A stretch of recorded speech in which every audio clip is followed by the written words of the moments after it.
We're here with Travis Laver from Diane Motel. So you were born in Coburg, Ontario. What made you come to Windsor? School, actually. I've done all my degrees here at the University of Windsor. So I came here in 2003 to do an undergrad in communications, and I've just stayed ever since. And what inspired you to start creating music? I'm not really sure. This is one of those things I've never really thought about it too hard. I didn't really have many musical people in my family. In fact, it was actively discouraged at times by some members of my family. So I didn't really pick it up until I was 19 or 20. Really, when I got down here is kind of when I started doing it more. So I'm not really sure what led me to do it. I just really liked music, and I thought, well, people make that. I should also try to make it. And yeah, I just kind of kept doing it until I was good enough to play live. Mm-hmm. Yeah. What was your first moment where you knew that that's what you wanted to do for the rest of your life? Probably the first time I was on stage and I didn't suck. Yeah. When I actually got a reaction from people that was like, wow, that was really, really good. Like, you're really good at this. I think that the feeling of being on stage and executing that and doing exactly what you want to do with it is really, I've never felt anything else quite like it. And I think that it's almost like a drug. You just kind of need to keep, doing it. And also I just really like the idea of creating a thing. I have other things that I do, but at the time, I just wanted to be creative. I didn't really care how. And so, being able to write a song and put it out there for people was like also really like a drug, Yeah. What was it like your first time on stage? It would have been at, do you know where the Sidebar downtown is? Yeah. Now? It used to be called a place called Sky Lounge. Yeah. So it would have been around 2006 or so, probably, just for an open mic that my friend Ron Leary hosted, another local musician. He was hosting it, and he was kind of my musical big brother and sort of was encouraging me to go up on stage. And yeah, I just went up one night and probably played like 3 Matthew Good covers or something ridiculous like that. And just, that was kind of how it started. And what made you start wanting to collaborate with others? Because you created your own 2 albums. Yeah, but yeah, I kind of, because I only do one thing, really. I play acoustic guitar and I sing. And there's really only so much that you can do with that.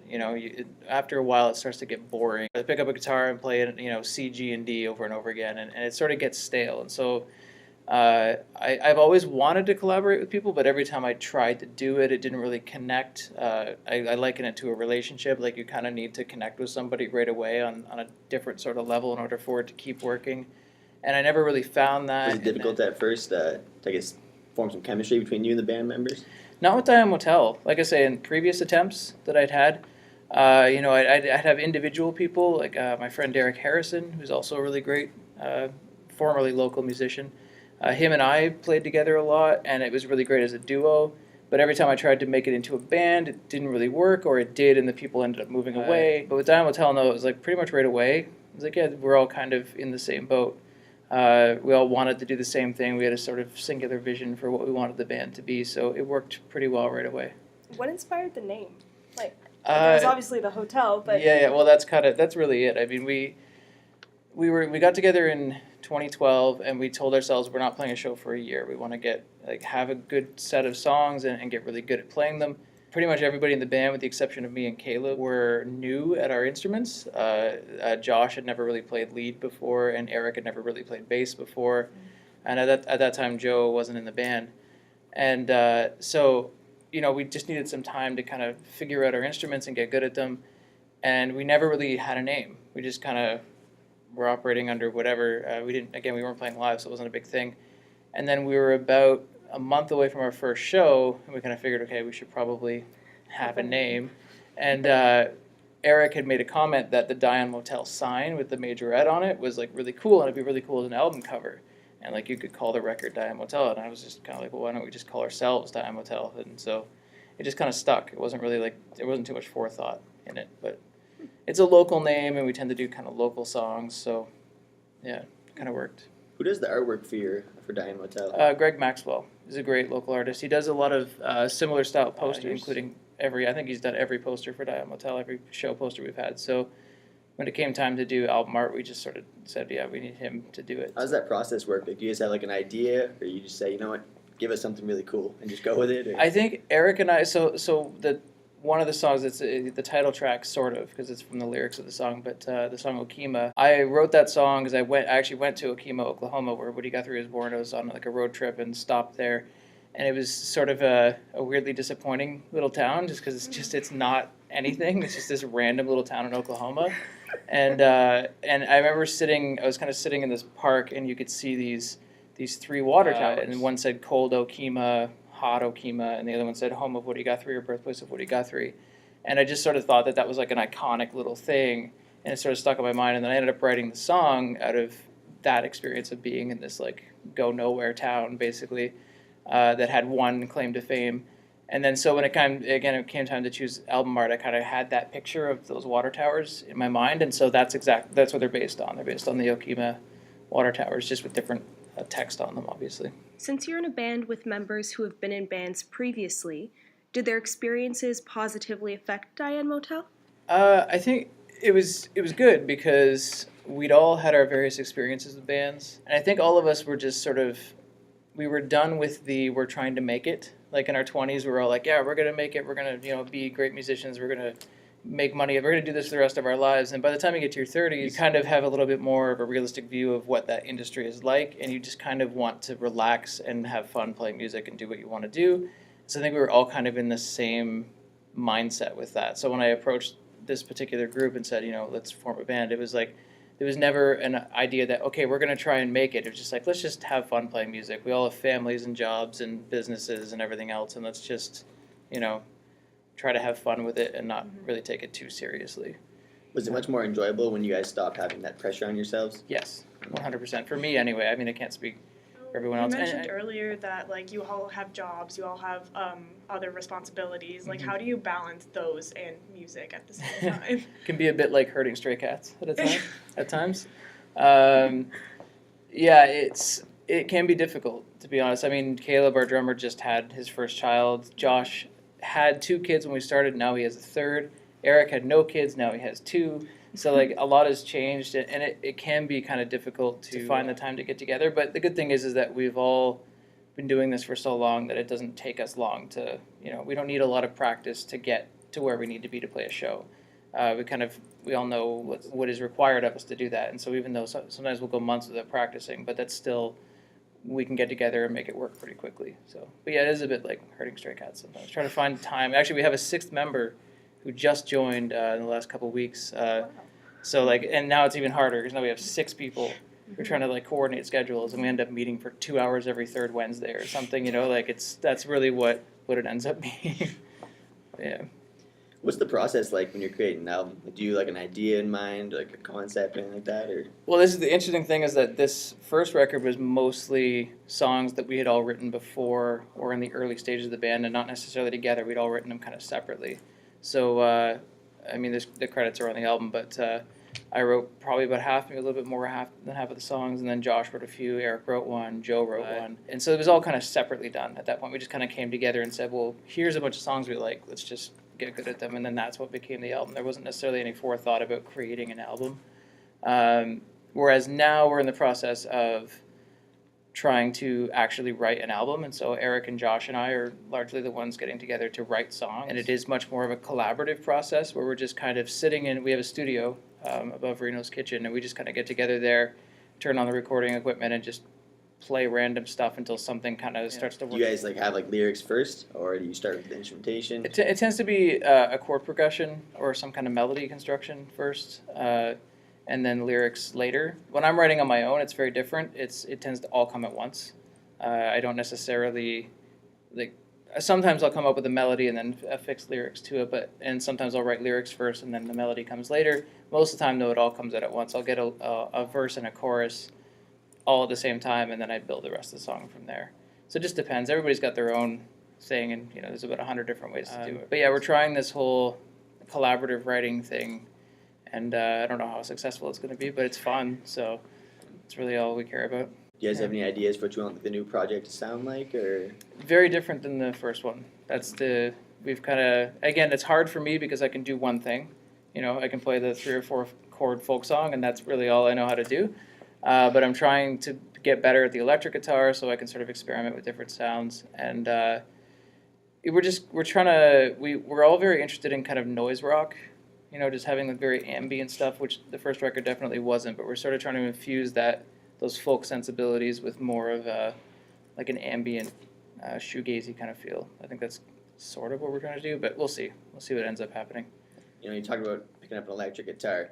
Do you feel any shame about going electric? You know, like Bob Dylan did, anything like that? No, I mean I actually started playing on electric when I was actually a teenager. I didn't really take to it quite as well. I didn't take, like I said, I didn't take to it till much later, and that was on acoustic. But I did start playing on electric, and I've always had electric guitars, and I can play them, but it's such a different instrument than acoustic, and I'm not as good at it, and so it's just about getting comfortable playing it more. Was it self-taught, or did you have lessons? Yeah, or? yeah. I knew my mom taught me like the basics on piano when I was a kid. I never really did much with it other than just play chords.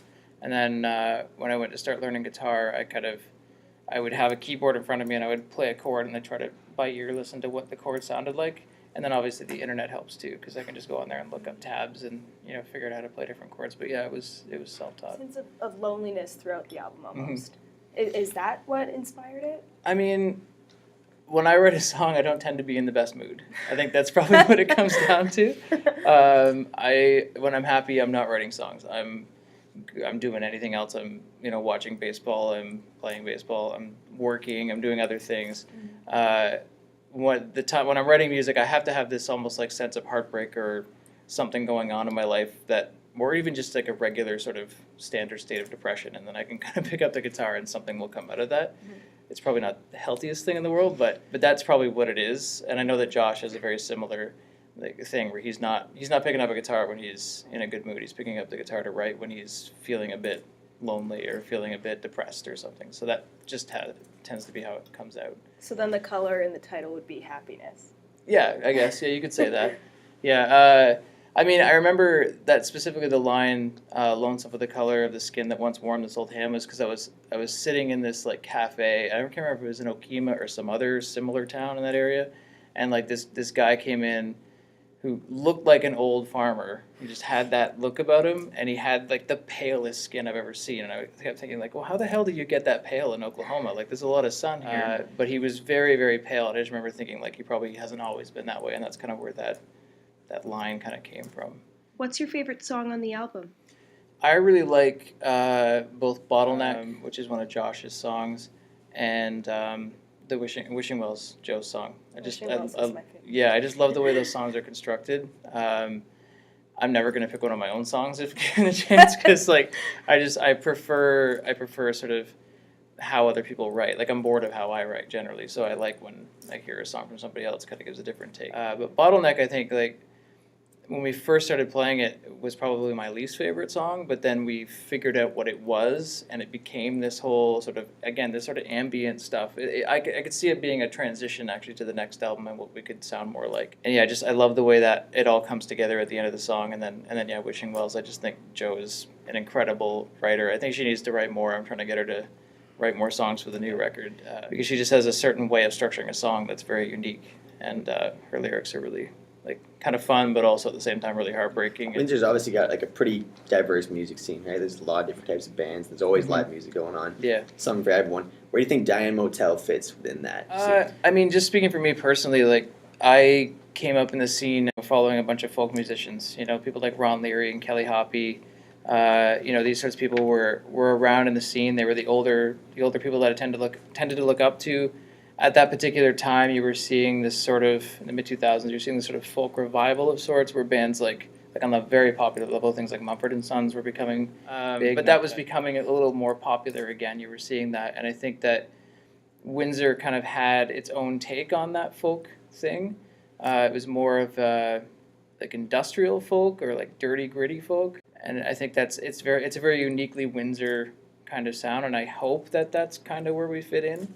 It's definitely not where the scene is now. The younger members of the scene are definitely not doing that kind of music. So I think we're kind of transitioning into being the old dudes in the scene, which I am totally fine with. What's your favorite venue to play at, or you have played at?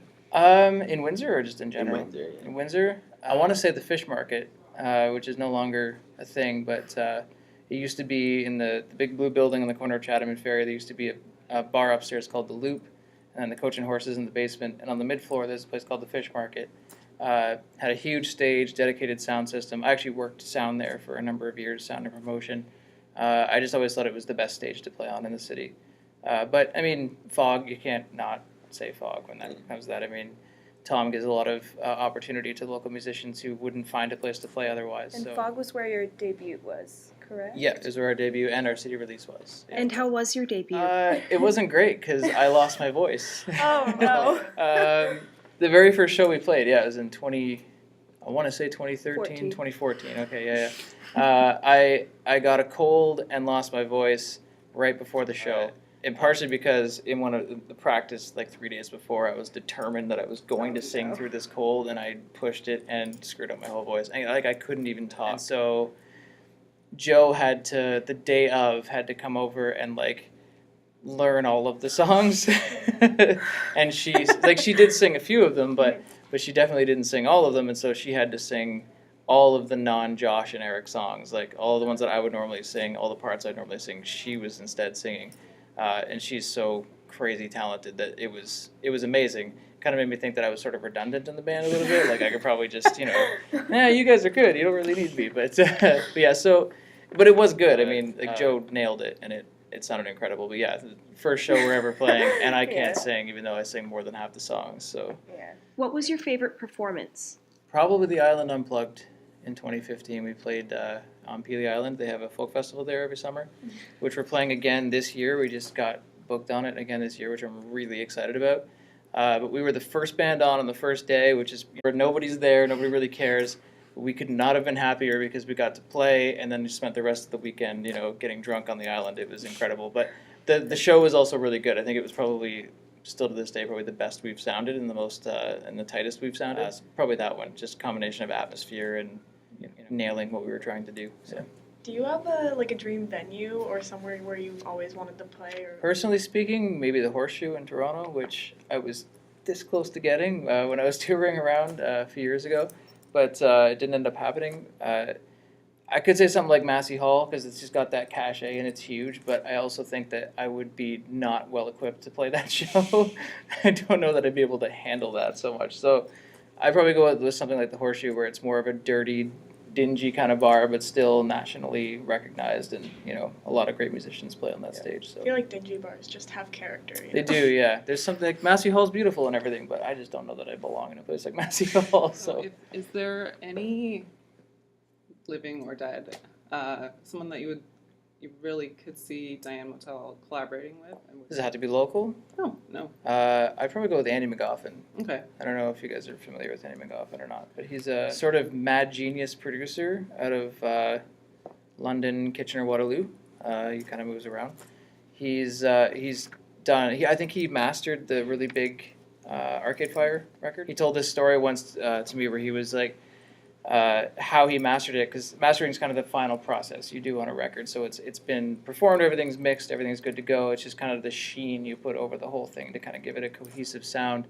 And he put these PA speakers into an old piano box with all the piano strings in it and everything, and then mic'd up that, played the record through the piano, so it had this resonating wood piano-y sound to it, and then just kind of brought that up at about 8% in the mix, and that was all he did for it. It was like that kind of stuff. How do you even think about doing that? And it gave it this incredible sound that I don't think there's any other way to achieve that. And so he just has these really weird, mad scientist kind of ways of doing things, and it appeals to my sense of wanting to be weirder than I actually am. I play very standard acoustic songs, but I've always had this desire to be a little stranger than that, and so I feel like working with someone like him would do that. It would bring that weirdness to me, which would be good. Okay, well, thank you No problem. very much.